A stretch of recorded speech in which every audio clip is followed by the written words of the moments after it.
Changing magnetic flux creates electric circulation. And then, as usual, he looked at things the other way around. Could changing electric flux, he wondered, create magnetic circulation? The answer promised to solve. Hello everyone, I am Siddhanath Pandey and today we are going to start with a new chapter called electromagnetic waves. लेकिन इससे पहले हम electromagnetic waves में जाएं, मैं आपको chapter number 6 की कुछ चीजें रिकॉल कराना चाहता हूं। अगर आपको याद हो तो वहां पर आपने स्टडी किया था फैराडेज लॉ, जिसके अंदर हमने देखा था चेंज ऑफ मैग्नेटिक फ्लक्स हमें ईएमएफ जनरेट करके देता था। ओके, अब ये मैग्नेटिक फ्लक्स क्या होता है? So magnetic flux is defined as B dot A, जहां पर बी हमारा मैग्नेटिक फील्ड इंटेंसिटी होती है और ए एरिया ऑफ द सरफेस, जो भी आप कंसिडर कर रहे हो, लूप है तो उस लूप का एरिया, जो भी शेप है उसका एरिया है। ओके, सो एरिया तो उस ऑब्जेक्ट का या उस सरफेस का चेंज होने से रहा, यानी कि मैग्नेटिक फील्ड के अंदर जो चेंज आता है उसकी वजह से इलेक्ट्रिक फील्ड जनरेट होती है। मैक्सवेल नाम के साइंटिस्ट ने इसका अपोजिट, इसका उल्टा सोचा। उन्होंने सोचा कि जैसे मैग्नेटिक फील्ड को चेंज करने पर इलेक्ट्रिक फील्ड मिलती है, क्या वैसे ही इलेक्ट्रिक फील्ड के चेंज होने की वजह से मैग्नेटिक फील्ड मिल सकती है क्या? ये उनका क्वेश्चन था। ऑरस्टेड के एक्सपेरिमेंट से आप जानते हो कि जब इलेक्ट्रॉन्स मूव करते हैं यानी कि करंट बनती है, तो उस करंट के सराउंडिंग पार्ट के अंदर कुछ अमाउंट के अंदर मैग्नेटिक फील्ड बनती है। और ये मैग्नेटिक फील्ड की वैल्यू कितनी होगी उसको डिराइव करने का जो पूरा एक्सप्रेशन है वो हमने एम्पियर के सर्किटल लॉ के अंदर देखा, which says over a closed loop, एक क्लोज्ड लूप के ऊपर integration of B dot D L that equals to mu naught I enclosed या आई टोटल। यहाँ पर आई टोटल से क्या मतलब है? अगर किसी सरफेस से एक तरफ जाने वाली करंट को आप पॉजिटिव ले रहे हो तो उससे अपोजिट जाने वाली करंट को आपको क्या लेना पड़ेगा? नेगेटिव लेना पड़ेगा। इन शॉर्ट आपको एल्जेब्रिक सम करना पड़ेगा करंट्स का। अब इस इक्वेशन को अगर आप ध्यान से देखें तो अगर I इक्वल्स टू 0 एम्पियर हो, यानी कि टोटल करंट 0 हो जाए, तो उस टाइम पर integration of B dot D L वो भी 0 हो जाएगा। इन शॉर्ट मैग्नेटिक फील्ड की वैल्यू क्या हो जाएगी? 0 हो जाएगी। यानी कि जब लूप में से कोई करंट नहीं फ्लो कर रहा है, एनक्लोज्ड करंट 0 है, तो उस टाइम पर कोई भी मैग्नेटिक फील्ड प्रोड्यूस होगी नहीं। No current, no magnetic field. लेकिन अगर किसी अमाउंट की करंट वहां से फ्लो हो रही है तो ये I की वैल्यू कुछ होगी, और क्योंकि यहां पर I की एक वैल्यू आपको मिल रही है, सो B की भी आपको कोई ना कोई वैल्यू मिलेगी। दैट मीन्स जहां करंट है वहां मैग्नेटिक फील्ड होगी, और जहां करंट नहीं है वहां पर मैग्नेटिक फील्ड भी नहीं होगी। अपनी बात को प्रूव करने के लिए मैक्सवेल ने एक सेटअप बनाया। वो सेटअप कुछ ऐसा था, देखिए, ये पॉजिटिव टर्मिनल था बैटरी का, ये नेगेटिव टर्मिनल था, और इसे उन्होंने कैपेसिटर की जो प्लेट्स हैं उनके साथ ज्वाइन कर दिया। ओके, अब उन्होंने क्या किया, जैसे ही स्विच को ऑन किया और करंट को फ्लो कराया, तो इस पार्ट में यहां के रीजन में एक मैग्नेटिक नीडल रखी, और उन्होंने पाया कि वो मैग्नेटिक नीडल डिफ्लेक्ट हो जाती है। सिमिलरली यहां पर भी उन्होंने एक मैग्नेटिक नीडल रखी जो कि अगेन डिफ्लेक्ट हो गई। इसका मतलब यहां पर और यहां पर, इन दोनों ही रीजन्स के अंदर मैग्नेटिक फील्ड की प्रेजेंस थी, और उसका रीजन था क्योंकि यहां से करंट फ्लो हो रही थी। इसका मतलब यह हुआ कि अगर कहीं पर करंट नहीं है तो वहां मैग्नेटिक फील्ड भी नहीं होनी चाहिए। लेकिन जब उन्होंने पैरेलल प्लेट्स के बीच में एक मैग्नेटिक नीडल को सेट किया, तब भी उन्होंने पाया कि ये मैग्नेटिक नीडल डिफ्लेक्ट हो जाती है। तो क्या यहां कोई करंट थी? क्या इन दोनों पार्ट्स को आपने किसी कंडक्टर से ज्वाइन किया हुआ है? नहीं, कोई कंडक्टर यहां ज्वाइन नहीं है। और क्योंकि यहां कोई कंडक्टर ज्वाइन नहीं है तो ये करंट है कौन सी? जादुई करंट है, वी डोंट नो। तो उन्होंने उस टाइम पर इस करंट को डिस्प्लेसमेंट करंट नाम दिया। ओके, यहां पर जिस करंट की वजह से ये मैग्नेटिक फील्ड जनरेट हुई, जिसकी वजह से ये हमारी नीडल डिफ्लेक्ट हुई, उस करंट को उन्होंने डिस्प्लेसमेंट करंट नाम दिया। मैंने आपको पहले बताया कि अगर ये मैग्नेटिक फील्ड डिफ्लेक्ट हुई है तो कोई ना कोई मैग्नेटिक फील्ड होनी चाहिए, और अगर मैग्नेटिक फील्ड है तो इसका मतलब वहां पर कोई करंट भी होनी चाहिए। और यहां पर जो करंट उन्होंने बताई हमें, वो करंट बताई डिस्प्लेसमेंट करंट। और ये जो करंट हम आईसी से शो कर रहे हैं, इसे हम कंडक्टिंग करंट बोलते हैं। नाउ द क्वेश्चन कम्स कि ये करंट आई कहां से। तो इसका आंसर ये है कि जब आप इसे पॉजिटिव टर्मिनल के साथ कनेक्ट कर देते हो और इसे नेगेटिव टर्मिनल के साथ कनेक्ट कर देते हो, तो टाइम के साथ साथ यहाँ पर पॉजिटिव चार्ज बढ़ता जाता है और यहाँ पर नेगेटिव चार्ज बढ़ता जाता है। सो इसी वजह से यहाँ की जो इलेक्ट्रिक फील्ड है ये टाइम के साथ चेंज होती रहती है। और क्योंकि यहाँ पर इलेक्ट्रिक फील्ड जो है वो टाइम के साथ चेंज हो रही है, तो इसी चेंजिंग इलेक्ट्रिक फील्ड की वजह से यहाँ पर मैग्नेटिक फील्ड हमको मिलती है। So now we are going to derive the equation of displacement current. उसकी इक्वेशन क्या होती है, हमने ये तो समझ लिया कि डिस्प्लेसमेंट करंट नाम का एक टर्म यहाँ पर, ये जो कैपेसिटर के प्लेट्स के बीच का जो गैप है यहाँ पर आता है, लेकिन ये डिस्प्लेसमेंट करंट का एक्सप्रेशन क्या है, उसका फॉर्मूला क्या है, वो ड्राइव करना बाकी है। तो उसके लिए कुछ कंसिडरेशंस हम चालू करते हैं। सबसे पहले हम एज्यूम कर रहे हैं कि ये जो हमारी प्लेट है, इस प्लेट का जो एरिया है वो कैपिटल ए जितना है। इसके ऊपर किसी टी इंस्टेंट के ऊपर जो चार्ज एक्यूमुलेट हुआ है वो क्यू जितना है। ओके, सो अगर मैं यहां पर इलेक्ट्रिक फील्ड डिफाइन करूं, so electric field equals to Q divided by epsilon naught A. ये हमारे पास कैपेसिटर के बीच के रीजन में जो इलेक्ट्रिक फील्ड निकालने का फॉर्मूला है वो है।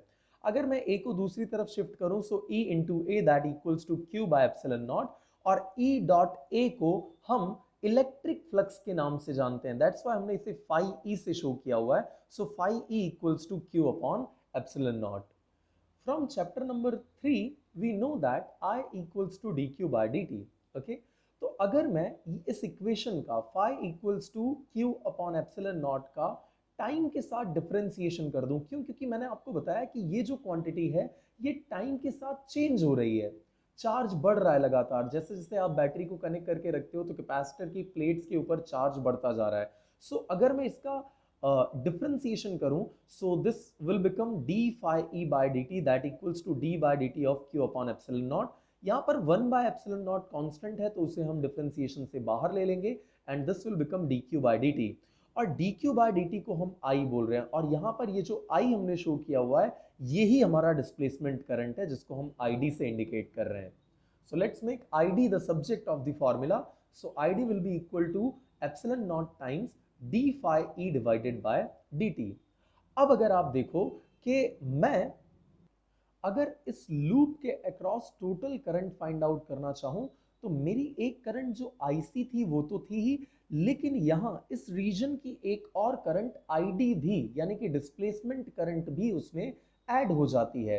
दैट मीन्स अगर हम टोटल करंट फाइंड आउट करें, so I total will be equal to IC plus ID। यहाँ पर IC कंडक्टिंग करंट है और ID डिस्प्लेसमेंट करंट है। IC हमारा एज इट इज, और ID का जो हमने एक्सप्रेशन यहाँ पर ड्राइव किया था उसको हम रिप्लेस कर देते हैं। So IC plus epsilon not times D phi E divided by D T, ये हमारे पास ID की वैल्यू है। अगर अब हम इस पर एम्पियर्स सर्किटल लॉ अप्लाई करें, so according to Ampere's circuital law, closed loop का B और DL के डॉट प्रोडक्ट का जो इंटीग्रेशन होता है that equals to mu not times total current, और टोटल करंट की वैल्यू आपने फाइंड आउट करी हुई है IC plus epsilon not times D phi E by D t, replace करेंगे, so this will become our equation. Short में अगर हम इसको समराइज करें, तो जैसे टाइम के साथ चेंज होने वाली मैग्नेटिक फील्ड हमको इलेक्ट्रिक फील्ड प्रोवाइड करती थी, वैसे ही टाइम के साथ चेंज होने वाली इलेक्ट्रिक फील्ड मैग्नेटिक फील्ड भी प्रोड्यूस करके देती है। Let's talk about electromagnetic waves. Electromagnetic waves क्या हैं? इलेक्ट्रोमैग्नेटिक जो वर्ड है वो इलेक्ट्रिक और मैग्नेटिक इन दो वर्ड से मिलकर के बना हुआ है। जब हम इलेक्ट्रोमैग्नेटिक वेव्स की बात करते हैं तो वो ऐसी वेव्स होती हैं जो प्रोपगेट होती हैं periodic variations of electric field and magnetic field की वजह से। और इसीलिए इसकी जो डेफिनेशन है that is something like this: the waves that are propagated by simultaneous periodic variations of electric and magnetic field intensity that are known as electromagnetic waves। यानी कि जब भी आप इलेक्ट्रोमैग्नेटिक वेव की बात करोगे तो उसमें आपको इलेक्ट्रिक फील्ड की भी डिस्कशन करनी पड़ेगी और साथ में मैग्नेटिक फील्ड इंटेंसिटी की भी डिस्कशन करनी पड़ेगी। Talking about the frequency and energy of electromagnetic waves, तो इलेक्ट्रोमैग्नेटिक वेव्स की फ्रीक्वेंसी वो ऑसिलेटिंग सोर्स की फ्रीक्वेंसी के इक्वल होती है। सिमिलरली उसकी एनर्जी भी फ्रीक्वेंसी जो एनर्जी है सोर्स की उसके एनर्जी के इक्वल ही होती है। इलेक्ट्रोमैग्नेटिक वेव्स का जो प्रूफ है, एक्सपेरिमेंटल प्रूफ, वो सबसे पहले हर्ट्ज नाम के एक साइंटिस्ट ने दिया हुआ था और उन्हीं की मेमोरी में हमने फ्रीक्वेंसी के यूनिट को हर्ट्ज रखा हुआ है। Let's derive mathematical expression for electromagnetic wave. तो यहाँ पर हमने एक इलेक्ट्रिक फील्ड का ऑसिलेशन शो किया हुआ है जिसमें इसका जो एम्पलीट्यूड है that is E note, okay, जो वेवलेंथ है that is lambda, and propagation constant जिसे हम बोलते हैं वो k है, और एंगुलर वेलोसिटी इसकी या एंगुलर फ्रीक्वेंसी जो है वो ओमेगा से हमने शो की हुई है। सो इलेक्ट्रिक फील्ड की इस वेव की इक्वेशन अगर हम शो करना चाहें it will become Ex equals to E naught which is the amplitude times sin kz minus omega t। Because यहाँ पर प्रोपगेशन जो हो रहा है वो z डायरेक्शन के अंदर हो रहा है, पॉजिटिव z के डायरेक्शन में हो रहा है, इसीलिए यहाँ पर kz माइनस ओमेगा टी चल रहा है। अगर x डायरेक्शन में प्रोपगेशन होता तो यहाँ x होता, y डायरेक्शन अंदर होता प्रोपगेशन तो यहाँ y चल रहा होता। Now similarly talking about magnetic field, so magnetic field का भी जो यहाँ पर प्रोपगेशन है वो हम पॉजिटिव z एक्सिस के ऊपर ले रहे हैं and the amplitude is nothing but b naught, so B Y can be shown as b naught sine K Z minus omega T. यहाँ पर जो हमारा मैग्नेटिक फील्ड है वो y एक्सिस के ऊपर ऑसिलेट कर रहा है, इसीलिए इसे हमने बी वाई से इंडिकेट किया हुआ है, जबकि इलेक्ट्रिक फील्ड x डायरेक्शन के अंदर ऑसिलेट कर रहा था इसीलिए उसे हमने ex से शो किया था। एंड इस पर से जब हमने इलेक्ट्रिक फील्ड और मैग्नेटिक फील्ड का रिलेशन निकाला, सो वो रिलेशन हुआ electric field by magnetic field equals to speed of light, that means E by B equals to C। या अगर हम एम्पलीट्यूड वाइज बात करें, so amplitude of E by amplitude of B यानी electric field का amplitude divided by magnetic field का amplitude, that is also equals to C, which is nothing but speed of light in vacuum. If you are changing the direction of propagation of the waves, then you have to change this sign which is present over here. अगर आप इसे negative z direction के अंदर ले रहे होते तो यहाँ प्लस ओमेगा टी आ जाता, सिमिलरली यहाँ पर भी प्लस ओमेगा टी हो जाता अगर आप माइनस z डायरेक्शन में ट्रेवल करती हुई वेव को। Now let's understand what are the properties of electromagnetic wave. तो सबसे पहले इलेक्ट्रोमैग्नेटिक वेव दो चीज़ों से मिलकर के बनी होती है, एक है इलेक्ट्रिक फील्ड और दूसरी है मैग्नेटिक फील्ड।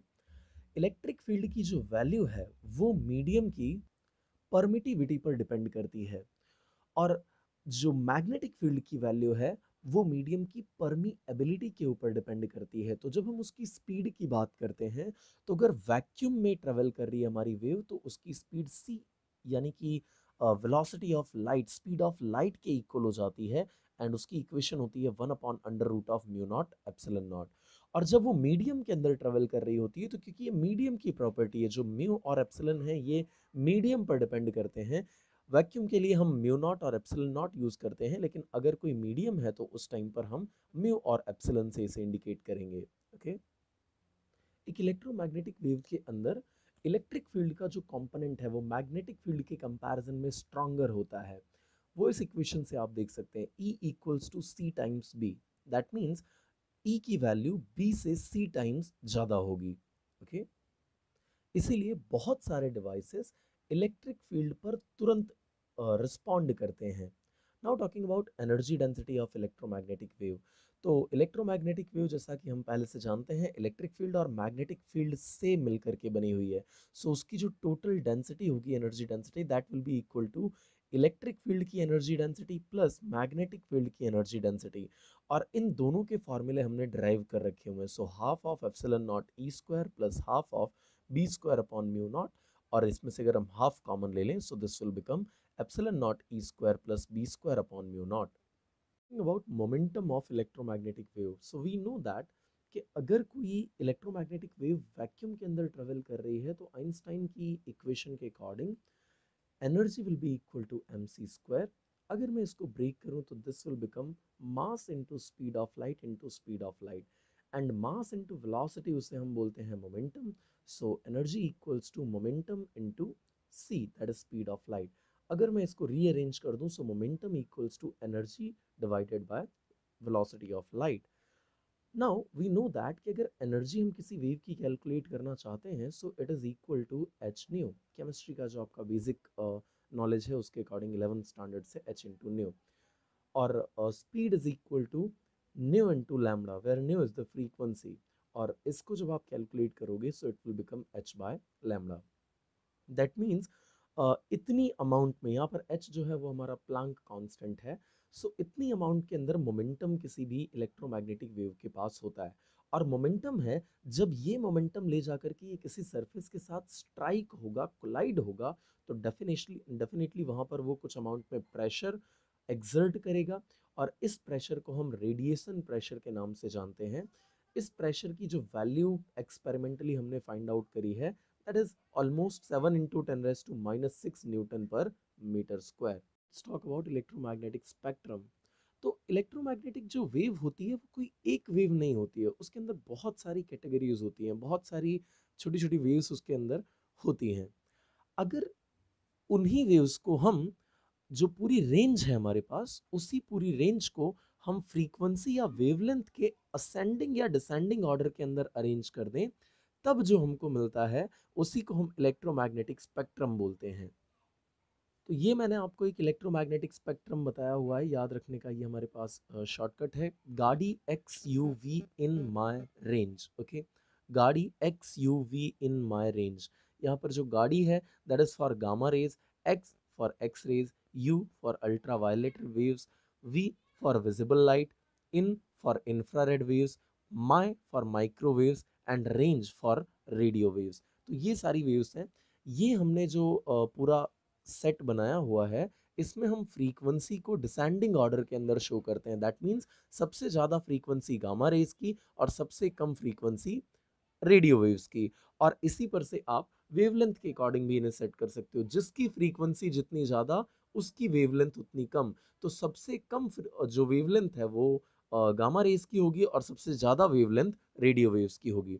इन सभी चीज़ों को आपको मेमोराइज करना पड़ेगा, इनके यूजेस और वो सारी चीज़ों को, ठीक है।